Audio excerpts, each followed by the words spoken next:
এই যুবকরা এই সন্ত্রাসীদের বিরুদ্ধে, সাদাবাজদের বিরুদ্ধে যদি রুখে দাঁড়ায়, আরো একটি বিপ্লব যে কোনো সময় হয়ে যেতে পারে। আপনারা সাবধান হয়ে যাবেন। আমরা মনে করি যে যুবকরা আমাদের 24-এ আলো দেখিয়েছে, যে যুবকরা বাংলাদেশের 18 কোটি মানুষকে মুক্তি দিয়েছে, সেই যুবকদের জন্য এই সরকারের কাজ করতে হবে।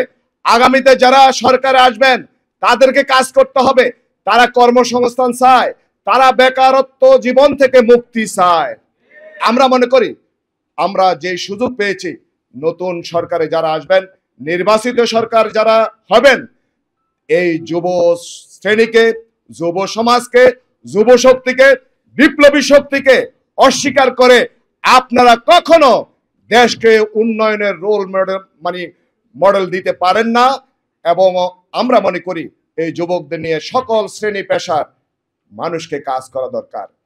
আমরা দেখছি আমাদের ফেসবুক, টুইটার, সোশ্যাল মিডিয়ার মাধ্যমে অত্যন্ত লজ্জাজনক, কেউ ভয় দেখে, কেউ পাথর দিয়ে মানুষ হত্যা করে, এবং প্রকাশ্যে দিবালোকে যে ধরনের ন্যারেটিভ, যে ধরনের বয়ান সৃষ্টি করতে চাচ্ছেন, এই যুবকরা এই সন্ত্রাসীদের বিরুদ্ধে, সাদাবাজদের বিরুদ্ধে যদি রুখে দাঁড়ায়, আরো একটি বিপ্লব যে কোনো সময় হয়ে যেতে পারে। আপনারা সাবধান হয়ে যাবেন। আমরা মনে করি অতএব কারণে আমরা একটি সেমিনারের মধ্যে আপনাদেরকে শুধু স্মরণ করে দিচ্ছি, আমরা হারিয়ে যাই নাই। আমরা যুব সমাজ আপনাদেরকে দেখছি, আমাদের নেতৃবৃন্দকে, রাজনীতিবিদদেরকে আমরা পথ দেখিয়েছি।